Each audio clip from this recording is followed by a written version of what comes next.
Bien, vamos a ponernos de pie, por favor.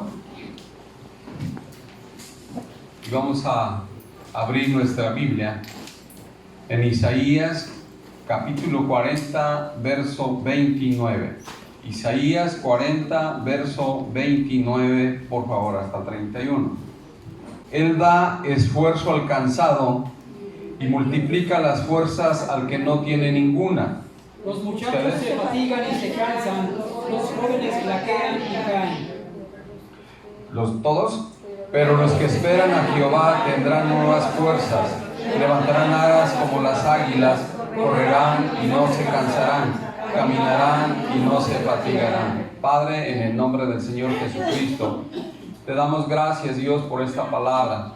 Y te pedimos, Padre, que seas tú hablando a nuestras vidas, a nuestros corazones, a nuestro espíritu, a través de tu Espíritu Santo, Señor. Yo te ruego, Dios, que esta palabra entre a lo más profundo del corazón de mis hermanos y que sea tu Espíritu Santo ministrando sus vidas, Señor, y que esta palabra sea de bendición y edificación para todos nosotros, en el nombre glorioso de nuestro Señor Jesucristo. Amén. Bien, el tema que hoy vamos a compartir lo he titulado Dios es nuestra fuerza. Él es el que nos fortalece, el que nos levanta, Él es el que nos anima. Entonces, el tema se llama Dios es nuestra fuerza. La palabra fuerza significa es la capacidad física, mental o espiritual que tenemos para realizar una cosa. Entonces, Dios nos ha dado fuerza física, fuerza mental y fuerza espiritual. Dios nos ha capacitado físicamente y espiritualmente para realizar la misión que Él nos ha asignado a cada uno de nosotros, porque Él nos da la fuerza, nuestra fortaleza proviene de Él. Dile a tu compañero que está ahí, tu fuerza y mi fuerza provienen de Dios.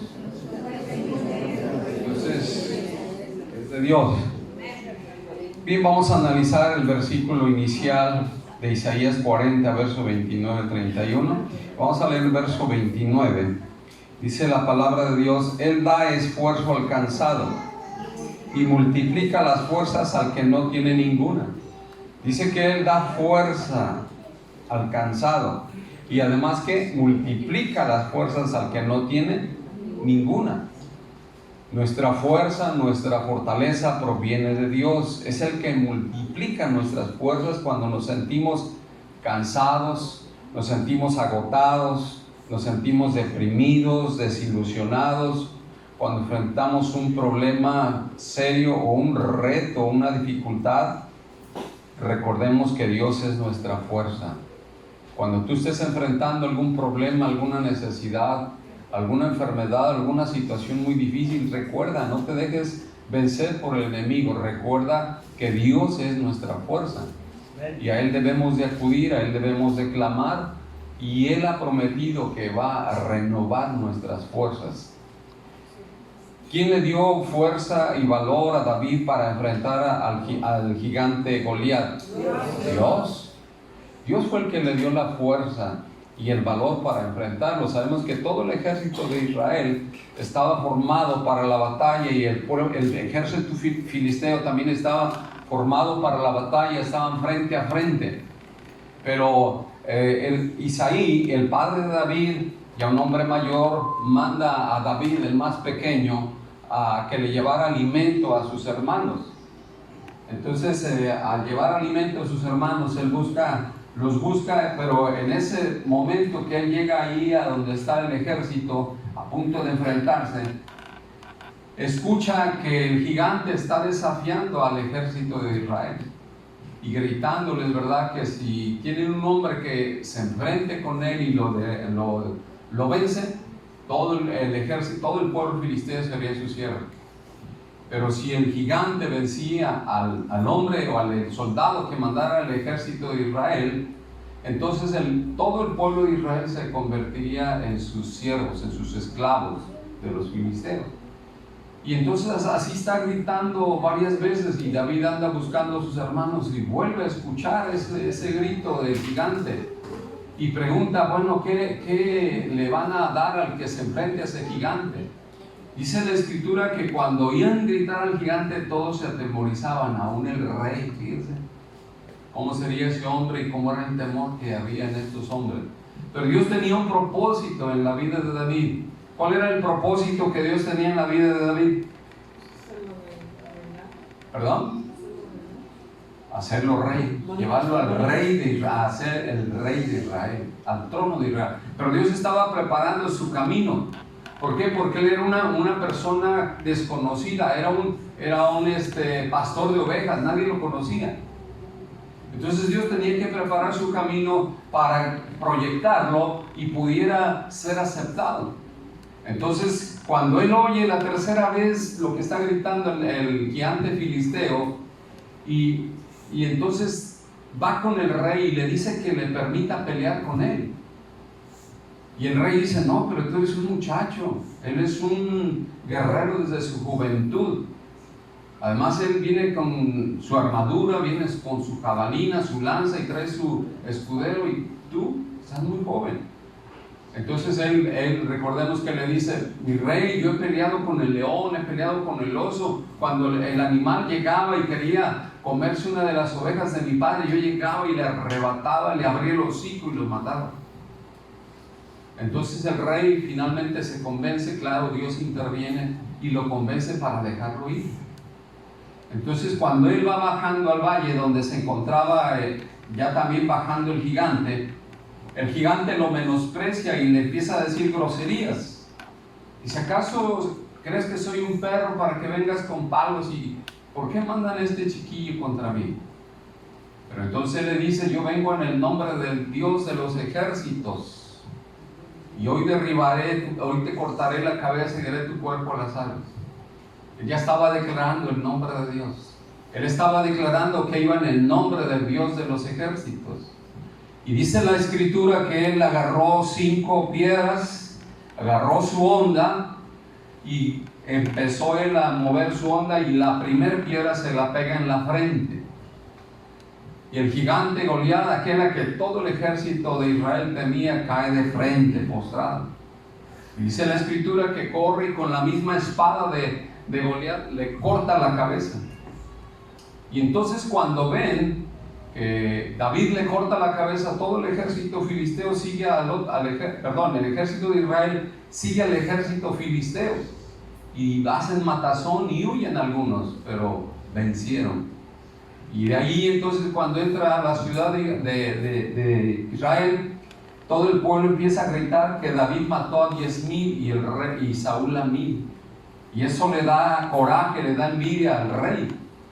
Y pues de ahí lo quiere matar. Pero lo importante aquí que queremos resaltar, ¿quién es el que le dio el valor para enfrentar a ese gigante?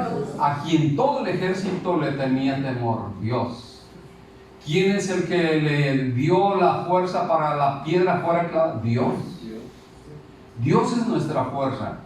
Entonces cuando tú estés enfrentando un gigante, sea un problema económico, sea un problema familiar, sea un problema matrimonial, sea un problema laboral, sea un problema de enfermedad, sea un problema de salud, acuérdate, por más gigante que esté, nuestro Dios es más grande que cualquier cosa. Y nosotros debemos de poner nuestra mirada en Dios y no en el gigante. Porque si ponemos nuestra mirada en el gigante, nos va a atemorizar, así como atemorizó al pueblo de Israel, a todo el ejército, imagínense. Nuestra mirada debe estar en Dios, porque Dios es grande, nuestro Dios es grande y poderoso. Debemos de recordarle que Él es el Dios todopoderoso, el creador del cielo y de la tierra, y que Él es el que nos da la fuerza. De Él proviene nuestra fuerza. De Él es el que nos fortalece y Él es el que nos da la fuerza para pelear con esos gigantes de la vida, que todos los vamos a enfrentar. Mire, vamos a 1 Samuel capítulo 17, verso 48. Y aconteció que cuando el filisteo se levantó y echó a andar para ir al encuentro de David, David se dio prisa y corrió a la línea de batalla contra el filisteo. Y metiendo David su mano en la bolsa, tomó de allí una piedra y la tiró con la honda, e hirió al filisteo en la frente, y la piedra quedó clavada en la frente y cayó sobre su rostro en tierra. Así venció David al filisteo con honda y piedra. E hirió Dios al filisteo y lo mató sin tener David espada en su mano. Entonces corrió David y se puso sobre el filisteo, y tomando la espada de él y sacándola de su vaina, lo acabó de matar, y le cortó con ella la cabeza. Y cuando los filisteos vieron a su paladín muerto, huyeron. Levantándose luego los de Israel y los de Judá, gritaron y siguieron a los filisteos hasta llegar al valle y hasta las puertas de Ecrón. Vemos cómo ahí nos narra la escritura lo que hizo David, la proeza que hizo David. David se fortaleció en el Señor. Dios le dio la fuerza, Dios le dio la victoria, porque él había ido en el nombre del Señor. Vamos a comparar Vamos a 1 de Samuel capítulo 30, verso 1. Cuando David y sus hombres vinieron a Siclag, el tercer día de Amalec había invadido el Negev y Siclag, y había asolado a Siclag, y le habían prendido fuego. Y se habían llevado cautivas a las mujeres y a todos los que estaban allí, desde el menor hasta el mayor. Pero nadie habían dado muerte, sino se los habían llevado al seguir su camino. Vino pues David con los suyos a la ciudad, y aquí que estaba quemada, y sus mujeres y sus hijos e hijas habían sido llevados cautivos. Entonces David y la gente que con él estaba alzaron su voz y lloraron hasta que les faltaron las fuerzas para llorar. Las dos mujeres de David, Ahinoam, Jezreelita, y Abigail, la que fue mujer de Nabal, el de Carmel, también era cautiva. Y David se angustió mucho. ¿Qué pasó con David? Se angustió mucho, estaba en angustia. Miren lo que hace. Porque el pueblo hablaba de apedrearlo, pues todo el pueblo estaba en amargura de alma, cada uno por sus hijos y por sus hijas. Mas David, ¿qué hizo? Se fortaleció en Jehová su Dios. Resulta que los amalecitas llegaron a ese pueblo de Siclag, y ahí moraban los habitantes de Israel. Recordemos que David primeramente empezó, después de que el rey Saúl lo persiguió, dice que se escondió en una cueva, y se le agregaron los amargados, los endeudados y todos los afligidos, y con esa gente formó un ejército. Entonces esa gente se entrenó y se hicieron buenos soldados. Y dice la escritura que iban a pelear en contra del pueblo de Israel. ¿Por qué? Porque David se había ido a refugiar con los filisteos, porque Saúl lo quería matar, por envidia lo quería matar. Entonces él buscó la manera de refugiarse y se fue ahí al pueblo filisteo. Entonces iban a ir en contra del pueblo de Israel, pero los generales filisteos dijeron al rey: no, mi rey, que no vaya David con nosotros, no sé que cuando estemos en la batalla se arrepienta y se vuelva contra nosotros. Y entonces lo regresa. El rey habla con David y dice: mira, los generales del ejército se oponen a que tú vayas a la pelea, porque desconfían de ti, regrésate. Entonces se regresa David a su tierra y encuentra la ciudad quemada, encuentra que se llevaron sus animales, se llevaron todo, se llevaron sus mujeres, sus hijos, todo. Y entonces empezaron a llorar los soldados, él y todo, por sus mujeres, sus hijos. Dice la escritura que hasta que ya se les acabaron las fuerzas. Y cuando dejaron de llorar, reflexionaron enojados en contra de David. Y querían apedrearlo, querían matarlo, porque le echaban la culpa que esos amalecitas se habían llevado a sus familias por causa de él, porque él los había invitado a pelear contra el pueblo de Israel. Y lo querían matar. Entonces dice la escritura que David se afligió mucho. Se afligió, se entristeció, se preocupó. Pero luego reflexionó y dijo: no, yo debo de tomar fuerzas con la fuente de la fortaleza, que es Dios. Y entonces ahí fue donde se fortaleció. ¿Qué hubiera pasado con David si él, en vez de buscar la fortaleza de Dios, de buscar la presencia de Dios, se pone a llorar o se pone a pelear con sus compañeros? ¿Qué hubiera pasado? Lo hubieran apedreado, lo hubieran matado, porque imagínense, eran muchos. Pero sin embargo él se fortaleció en Dios y Dios le dio la estrategia para recuperar a sus mujeres, recuperar a su familia y recuperar todas sus propiedades. Y dice la Escritura que en el camino encontraron un hombre que había sido abandonado por los filisteos. Y David le dio de comer, le dio agua y le dijo al filisteo en agradecimiento: yo te voy a llevar a donde están ellos acampando. Y entonces lo llevó a ese filisteo, lo llevó a David y al ejército, y ahí encontraron acampando a los amalecitas. Y entonces ahí llega y los destruye, pelean y matan a todos y recuperan a sus mujeres, recuperan todas sus propiedades. Y dice la Escritura que de todo no les faltó nada. ¿Quién le hizo lograr esa victoria a David? Dios.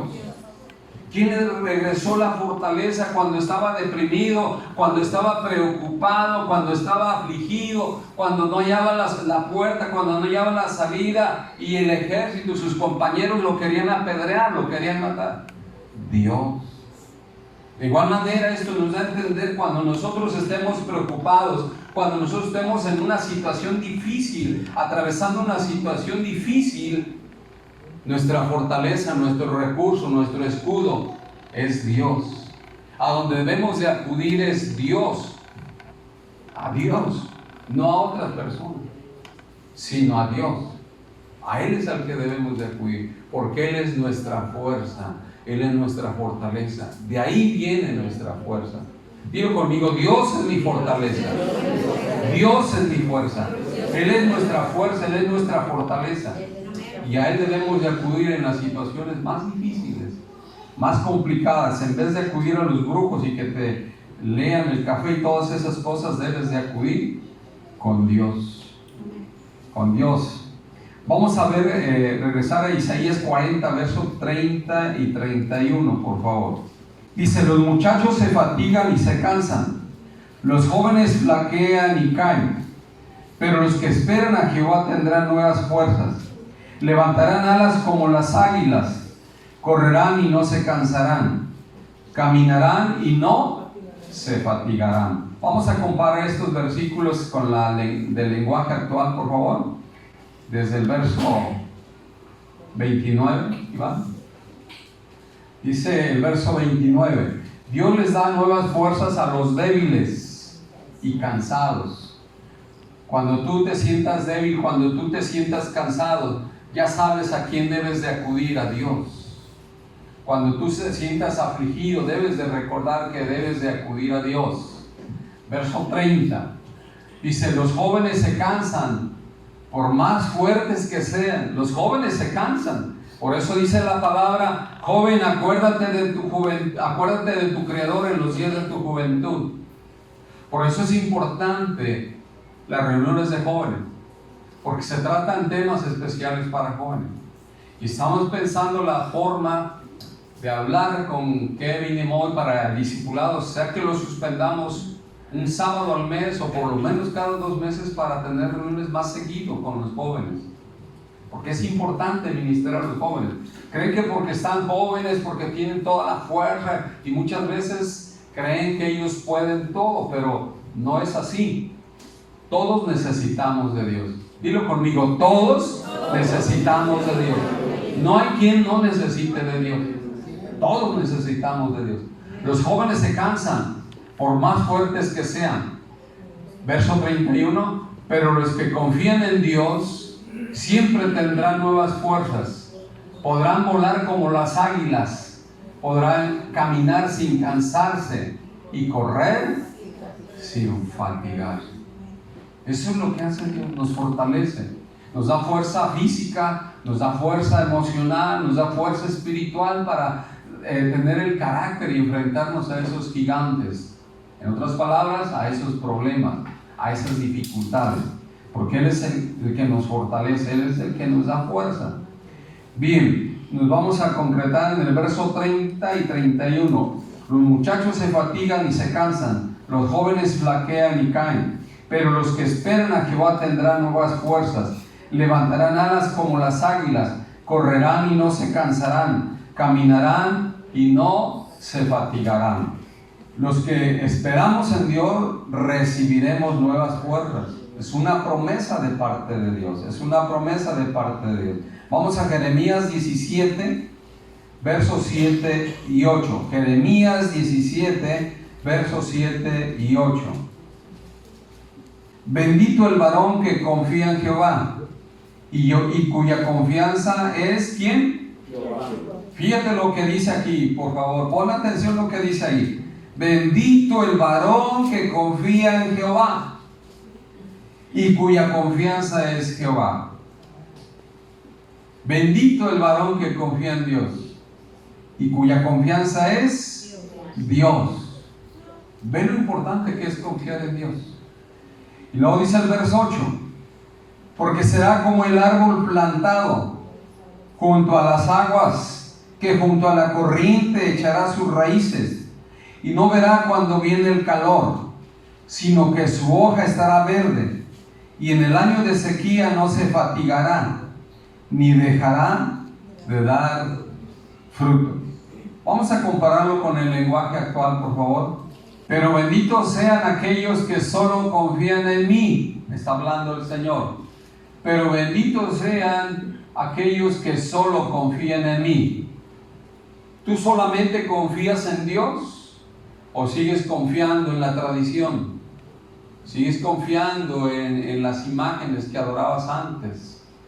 ¿O sigues confiando en algunas, en San Judas Tadeo y cosas que tenías antes? Fíjate bien la promesa que hay en Dios. Pero benditos sean aquellos que solo confían en Dios. Porque recuerda que Dios es celoso. Dios es celoso, no comparte su gloria con nadie. Y quiere que a Él le adoremos con todo nuestro corazón. Por eso dice, a Jehová tu Dios honrarás, a Él solo servirás, con toda tu mente, con todo tu cuerpo, con todo tu corazón. Porque Dios quiere que solamente a Él lo adoremos, porque Él es el dueño de nuestra vida. Él pagó un alto precio por nuestra salvación con la vida de su Hijo. Y luego dice el verso 8: son como árboles plantados a la orilla de un río. Fíjate la comparación que hace de una persona que confía en Dios. Un árbol que está plantado junto a la orilla de un río, ¿cómo es? Frondoso, fuerte, bonito, y no le falta el agua y no le falta el fruto, el follaje, todo está hermoso. Bueno, Dios promete que si nosotros confiamos en Él, así vamos a aparecer. Nada nos va a faltar, porque en el libro de Éxodo dice que si nosotros obedecemos su palabra, obedecemos sus mandamientos, oímos atentamente su voz, ninguna enfermedad de la que atacó a los egipcios vendrá sobre nosotros, porque Jehová es ¿qué? Nuestro sanador. Son promesas de Él, pero Él también requiere que nosotros seamos fieles a su palabra, a su voluntad, a su persona, que no andemos coqueteando con otras cosas, con otros dioses falsos, sino que solamente confiemos en Él. Dice, somos como árboles plantados a la orilla de un río, extienden sus raíces hasta la corriente, el calor no les causa ningún daño. Si tú tienes confianza en Dios, vas a escuchar que subió el gas, pero tú vas a seguir confiando en Dios. Dios proveerá, Dios es mi pastor, nada me faltará. Porque esas son las promesas de Dios, porque tú confías en Él. Y dice, el calor no les causará ningún daño, sus hojas siempre están verdes y todo el año dan fruto. Es la promesa de parte de Dios. Vamos a ir a Salmo 56, verso 3. En el día que temo, yo en ti confío. Está hablando el salmista. El día que tengo miedo, el día que estoy preocupado, el día que estoy en aflicción, el día que estoy enfrentando un problema, el día que estoy enfrentando una enfermedad, en ti confío. Y eso es lo que debemos hacer, confiar en Dios. Y luego dice, en Dios alabaré su palabra, en Dios he confiado, no temeré qué pueda hacerme el hombre. En Dios alabaré su palabra, en Dios he confiado, no temeré qué pueda hacerme el hombre. Nuestra confianza debe de estar en Dios. Siempre debe de estar en Dios. Aun cuando en los momentos de temor, en los momentos de dificultad, nuestra confianza debe de estar en Dios. Porque solamente Él es el que nos puede ayudar. Solamente Él es el que nos puede fortalecer. Y en su palabra debemos de confiar. Vamos a compararla con la lenguaje actual, por favor. Dice, cuando siento miedo, confío en ti, mi Dios, y te alabo por tus promesas. Confío en ti, mi Dios, y ya no siento miedo. Nadie podrá hacerme daño jamás. Fíjate lo que estaba diciendo el salmista. Nosotros sabemos todo lo que batalló David antes de llegar a ser rey. Fue perseguido injustamente por el rey Saúl. Fue perseguido por el rey, por su ejército, y sabemos que sufrió mucho. Dice, cuando siento miedo, confío en ti, mi Dios, y te alabo por tus promesas. Por eso él compuso muchos salmos, cantaba a Dios, alababa a Dios. Confío en ti, mi Dios, y ya no siento miedo. Nadie podrá hacerme daño jamás. Cuando sintamos temor, si nosotros empezamos a alabar, ese temor se va. Porque dice que Dios habita ¿en dónde? En medio de la alabanza de su pueblo. Entonces, fíjate, el salmista nos está dando una clave. Cuando sintamos temor, debemos de alabarle, debemos de adorarle. Cuando tú estés enfrentando un problema, pues debes de alabar a Dios, debes de glorificar el nombre de Dios. Y Dios va a obrar en tu favor. Vamos a ver aquí en este versículo el ejemplo de José el soñador. Vemos que José tenía una promesa de parte de Dios. Dios tenía un propósito con la vida de José. Pero José fue envidiado por sus hermanos. Fue arrojado a una cisterna, a un pozo, o sea, una noria. Fue vendido como esclavo. Fue acusado injustamente y lo metieron en la cárcel. Acuérdate que la mujer de Potifar se le ofrecía y él la rechazó. Vamos a ver esos versículos ahorita. Génesis 39, verso 7.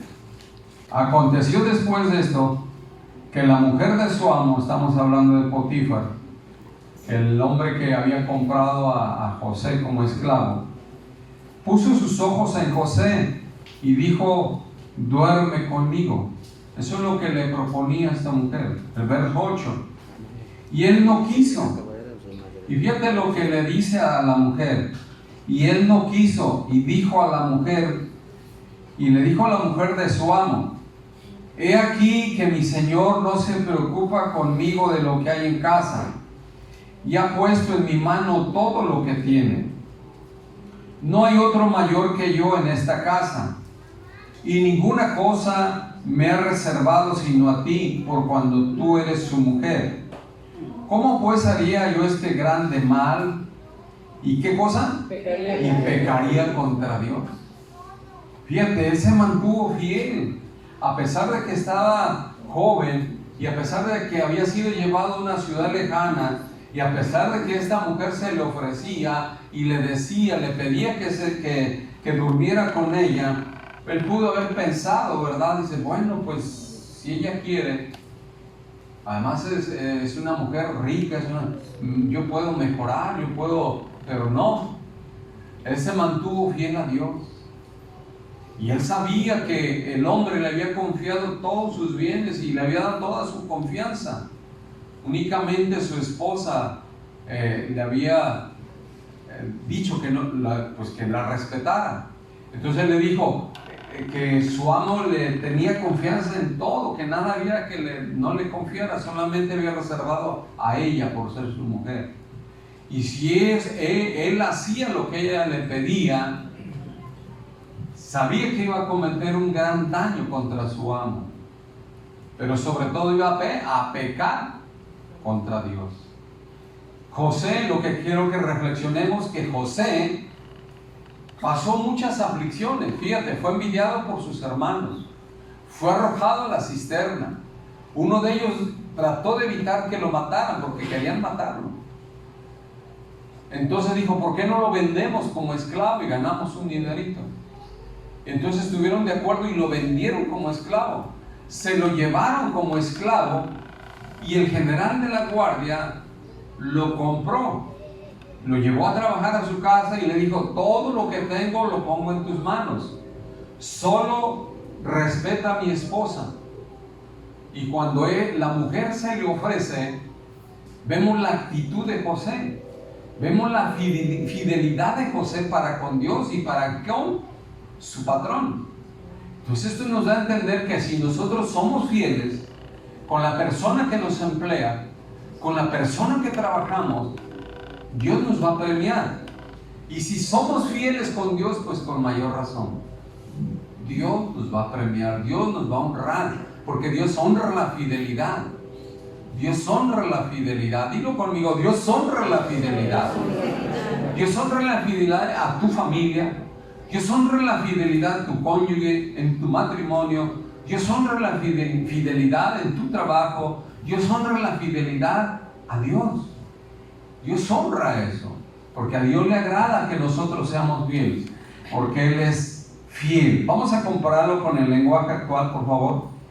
Génesis 39, versos 7 y 8 y 9. Dice, la mujer de su amo se fijó en él y le propuso, ven, acuéstate conmigo. Imagínense qué tentación.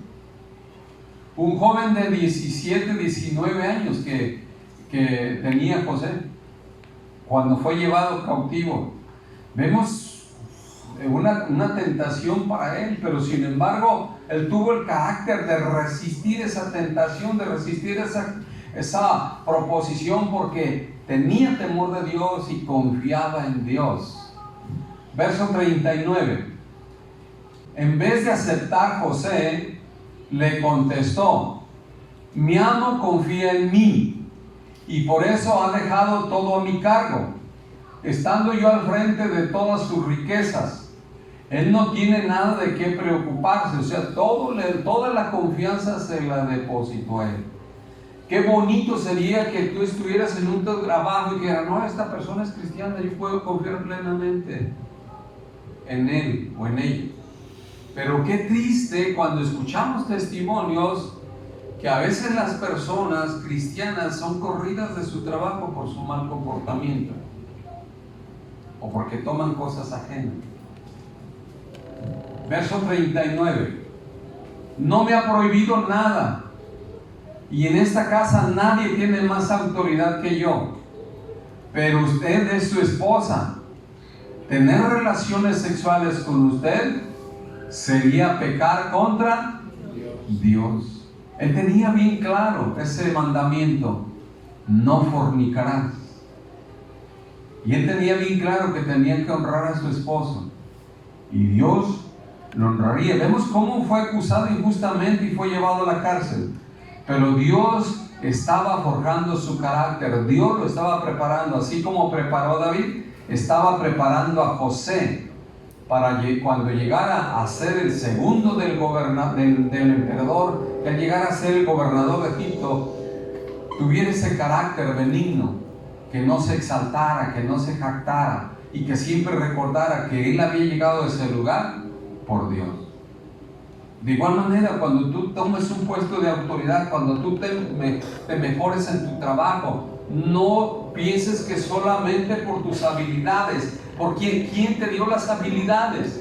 Dios.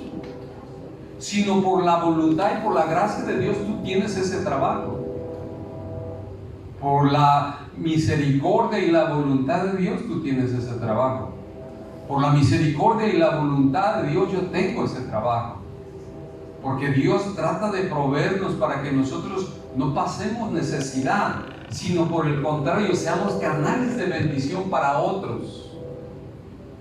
Entonces, Dios honra la fidelidad, Dios honra toda esa fidelidad que tenemos hacia Él. Y eso es lo que hizo con José. Preparó su carácter y lo honró. Vamos a Génesis 41, verso 37, por favor. 41, verso 37. Después de que el faraón tuvo un sueño que mandó llamar a todos sus adivinos, brujos, sátrapas y gobernadores, y nadie le pudo descifrar el sueño.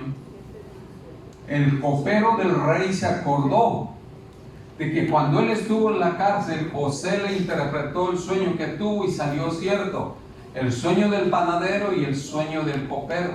Y le dijo: mi rey, en la cárcel está un joven hebreo que sabe interpretar los sueños. Yo tuve un sueño y me lo interpretó, y tal como él me lo dijo, así salió. Y el panadero tuvo un sueño y tal como se lo interpretó, también así salió. Entonces dijo: pues mándenlo traer. Y lo mandaron traer a José.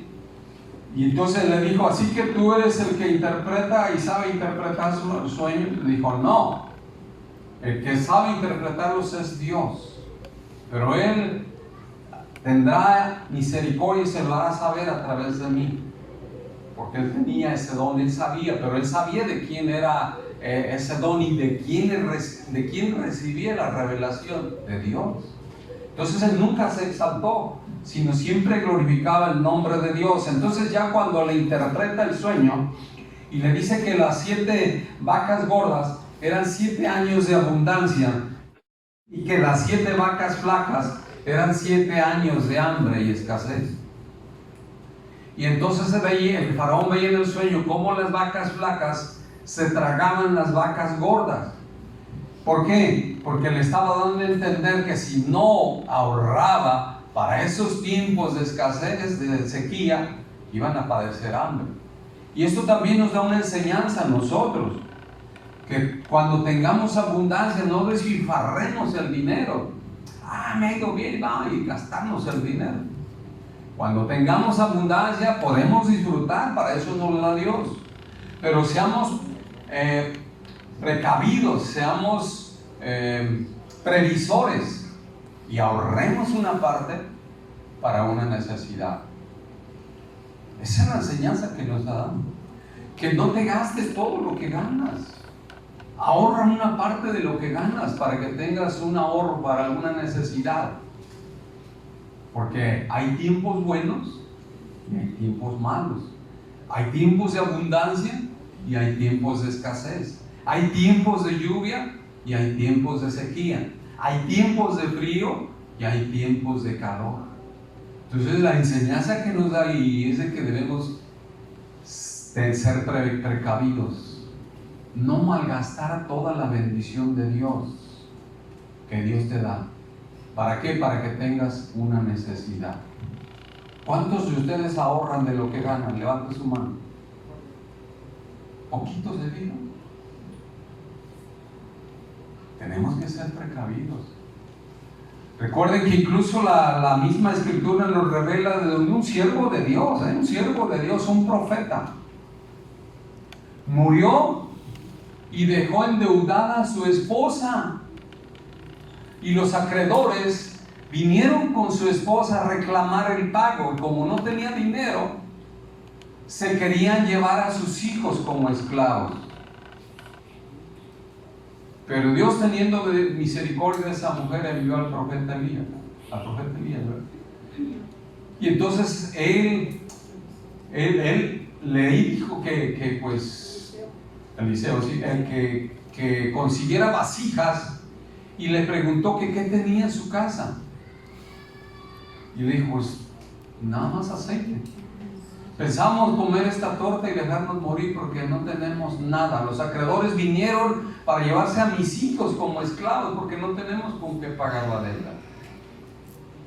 Entonces vemos que aún hay siervos de Dios, hay gente cristiana que no tiene cuidado con las bendiciones de Dios y no ahorra, no guarda para una necesidad.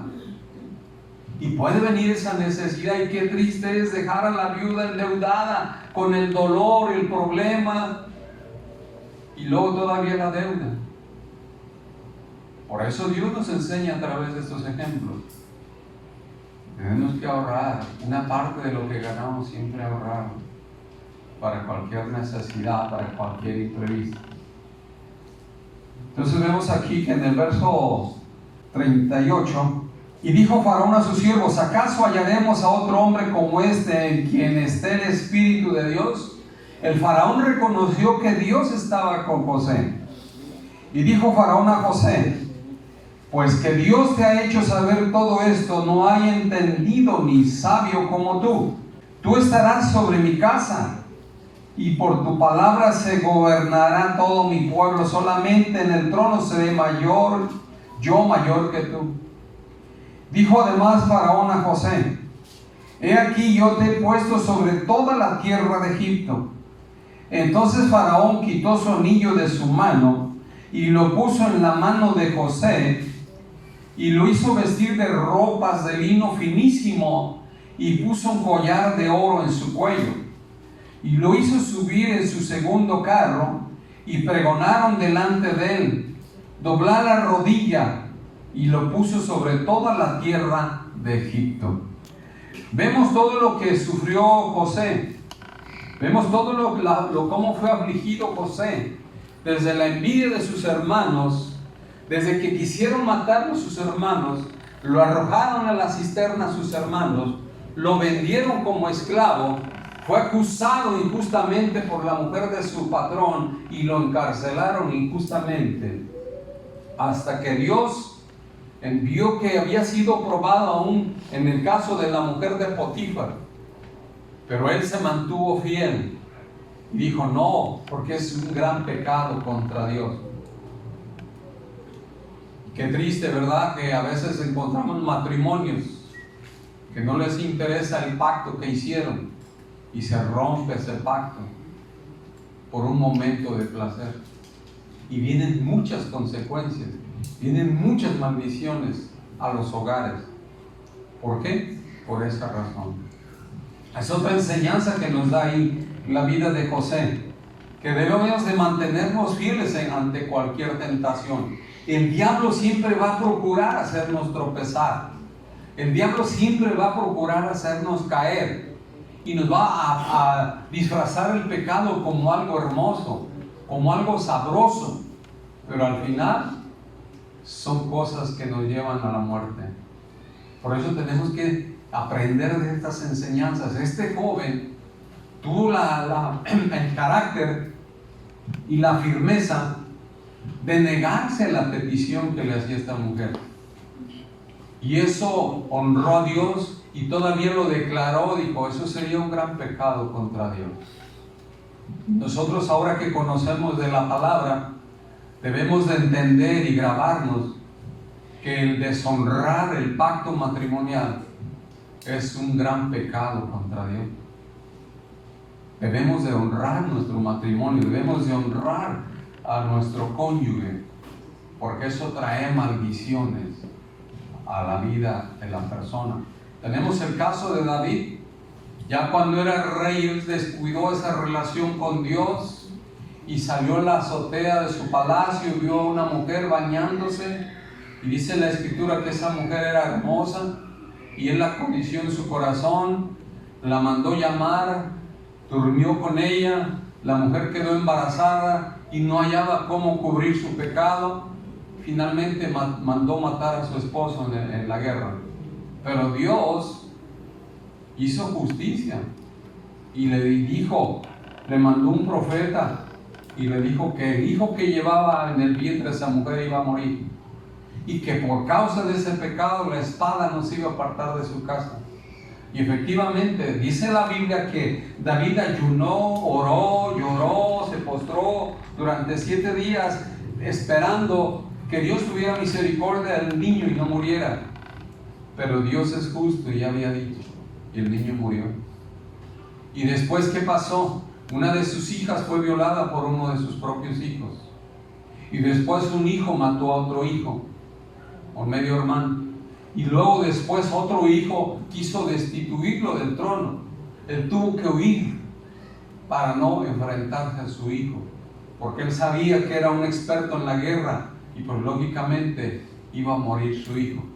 Y aún así quiso salvar a su hijo. Le dijo a su ejército: si encuentran a mi hijo, por favor no le hagan daño. Pero sabemos que cuando el ejército lo encontró, el jefe del ejército le dijo: quedó atorado, dice la escritura, de un zarzal quedó atorado de los pelos de su cabeza, quedó atorado, y entonces ahí lo mataron. Vemos cómo se cumple la palabra de Dios por un rato de placer. Por eso tenemos que aprender de estos ejemplos, porque para eso fueron dejados, para nosotros, para que no cometamos los mismos errores, porque Dios no quiere que esas situaciones vengan a nuestra vida. Dios no quiere que esas situaciones fracturen el pacto que hemos hecho delante de Él, y que el diablo nos robe la bendición por una cosa tan sencilla. Por eso debemos en esos momentos decirle a Dios: fortaléceme. Y el Padre nuestro dice: líbranos de toda tentación, líbranos del mal. El Señor Jesús también nos enseñó ahí. Dice, porque Señor no nos metas en tentación, pero Él no nos mete en tentación, porque dice la palabra que Él no puede ser tentado. Lo que pasa, Satanás disfraza el pecado por algo dulce y sabroso.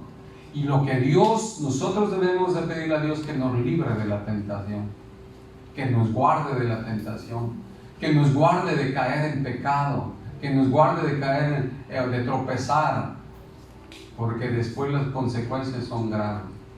Entonces Dios nos quiere librar de todas esas cosas, porque Él quiere siempre que sus hijos sean bendecidos. Dígame, ¿qué padre quiere ver a su hijo en problemas, en dificultades? Todo padre quiere ver a su hijo bien, que sea bendecido, que le vaya bien, que le vaya mejor que a él incluso.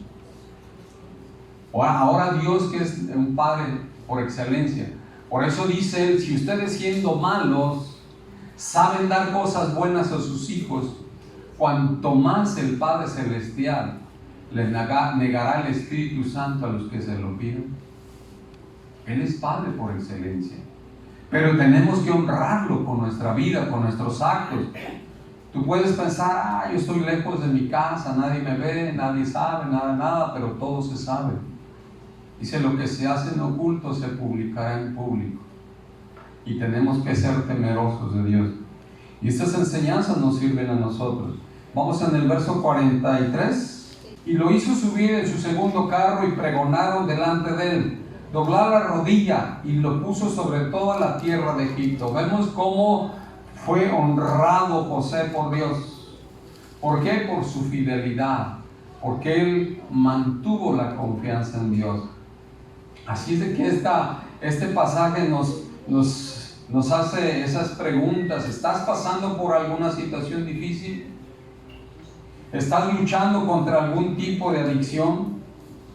¿Tienes problemas matrimoniales o familiares? ¿Estás desilusionado o desilusionada de la vida? Recuerda que Dios es nuestra fuerza. Dios es nuestra fortaleza. Y nuestra fuerza y nuestra fortaleza proviene de Dios. Entonces, cuando estemos en una situación de esta, no olvidemos que Dios es el que nos fortalece. Y no dejemos de confiar en Dios, así como nos dio el ejemplo José. Aún en las dificultades, en la tribulación, nunca dejó de confiar en Dios. Tú y yo debemos de mantenernos fieles a Dios, fieles a su palabra, aún en los casos y en las situaciones más difíciles, porque Él siempre va a estar detrás. Y si nosotros nos mantenemos fieles a Él, Él siempre nos va a honrar. Así de que la enseñanza de esta tarde es que te mantengas fiel a Dios. Mantén tu confianza en Dios y se cumplirá su promesa, que serás como el árbol plantado junto a la orilla del río, que extiende sus raíces, que su hoja siempre permanece verde y no cae, y que dará su fruto a su tiempo, y que todo lo que hace prosperará. Amén. Inclina tu rostro. Padre, en el nombre precioso de Jesús, te damos gracias, Dios, por esta palabra. Gracias, Señor, por recordarnos que tú eres nuestra fuerza, que tú eres nuestra fortaleza, que tú eres nuestro escudo, que tú eres nuestro refugio en las tribulaciones. Padre, gracias, Señor. Que no olvidemos, Dios, que nuestra confianza debe de estar en ti, aún en las situaciones más difíciles. Que nuestra confianza debe de estar puesta en ti, Padre, porque solamente tú tienes el poder de ayudarnos. Solamente tú tienes el poder de restaurarnos. Solamente tú tienes el poder de liberarnos, de levantarnos y darnos una segunda oportunidad. Padre, gracias por tu amor, por tu misericordia. Gracias por ser un Dios de segundas oportunidades, porque tú quieres que nos arrepintamos y que podamos ser salvos. Oh Padre, en el nombre de Jesús, te rogamos, amado Dios, que esta palabra quede grabada en nuestra mente y en nuestro corazón y nos ayude a ser fieles aún en la situación más difícil, aún cuando el enemigo venga y nos ponga tentaciones, Dios, así como lo hizo con José. Padre, que sepamos mantenernos fieles a ti, que no nos suceda lo que le sucedió al rey David, que en un momento de debilidad tropezó y acarreó muchas dificultades a su casa. Padre, en el nombre de Jesús, por amor de tu nombre, no nos sueltes de tu mano poderosa, no nos sueltes de la diestra de tu justicia. Sosténnos, oh Dios, como poderoso gigante. Ve delante y detrás nuestro, en derredor nuestro, como un poderoso gigante, Señor, abriendo brecha en nuestro camino. En el nombre poderoso de Jesús, te lo rogamos, Padre. Te pedimos, Dios, que en todo momento nos ayudes a ser fieles a ti y a tu palabra, para poder llegar a ser como ese árbol frondoso plantado a la orilla del río, que su hoja se mantiene verde y no cae, y que da su fruto a su tiempo, y que todo lo que hagamos prospere para gloria y honra de tu nombre, en el nombre de Jesús. Amén y amén. Dale un fuerte aplauso, Señor.